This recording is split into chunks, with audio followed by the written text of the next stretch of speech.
Para Deus não tem classificação de tamanho de pecado. Pecado grande ou pecado pequeno. Para Deus, pecado continua sendo pecado. Deus conhece o coração do homem, sim, mas o coração do homem que Deus conhece realmente tem que ser contrito em arrependimento.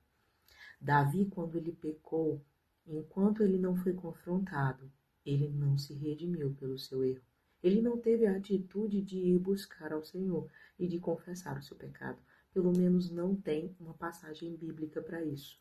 Mas quando ele foi confrontado por Deus através do profeta Natan, ele, no mesmo exato momento, ele confessou diante de Deus o seu pecado, se redimiu, suplicou, jejuou, buscou ao Senhor e teve perdas. Deus não poupou ele das consequências. O filho do adultério deles morreu. Ele pediu ao Senhor misericórdia, mas o Senhor não poupou a criança. E mesmo assim, Davi fez propósitos diante do Senhor. E depois ainda louvou ao Senhor porque o Senhor era justo e galardoador, porque o Senhor era justo em julgar, porque o pecado dele confrontava tanto ele que ele diz que até os ossos dele doía. Os ossos dele doía de tanta dor e tristeza que ele sentia por ter pecado diante do Senhor. Até então, Davi não tinha consciência antes do confronto de Deus. Mas quando ele foi confrontado por Deus, ele teve entendimento de que ele estava em pecado e de que ele precisava buscar a face do Senhor para poder alcançar a misericórdia. Mas ele teve um coração realmente inclinado a Deus ao buscar e ao se arrepender. Totalmente diferente de Caim, de Saul e de Sansão, que quanto mais pecavam, pecavam novamente. E quando o Senhor vinha para os confrontar, eles continuavam a pecar e não se importavam com o pecado que eles cometiam. Por quê? Porque o coração deles estava corrompido. O coração deles não estava inclinado para Deus, mas estava inclinado para o pecado que eles cometiam. Sansão era uma pessoa que era para ser santificada diante do Senhor, porque ele era nazireu. Porém, ele se corrompia, e quanto mais ele se corrompia, mais ele queria se corromper, porque o coração dele já estava inclinado para o pecado e não inclinado para Deus. Caim, quando se corrompeu, o coração dele se inclinou para o erro. Quando ele foi confrontado, ele se sentiu desafiado e não quis se redimir pelo seu pecado.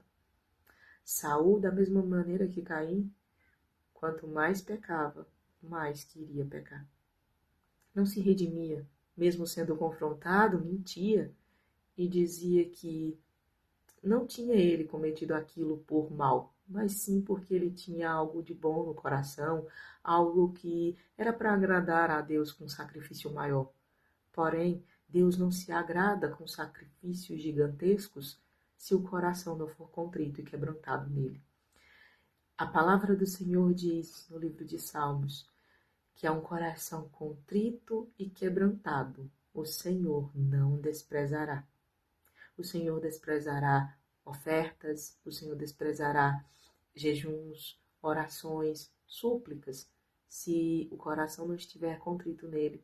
Sim, essas coisas o Senhor despreza, porque tem que ter um coração humilde diante do Senhor para poder lhe atender à súplica, assim como foi Davi, homem segundo o coração de Deus.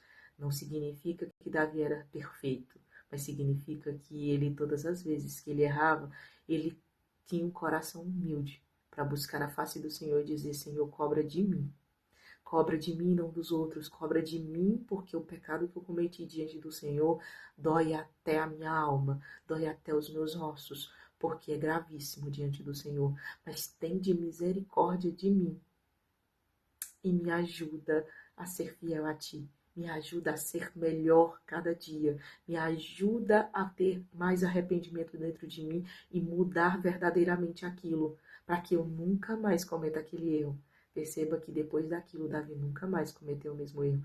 Ele pode ter cometido muitos outros, mas aquele em específico Nunca mais ele cometeu, porque o coração dele estava contrito, estava humilde diante do Senhor, clamando por perdão e por misericórdia.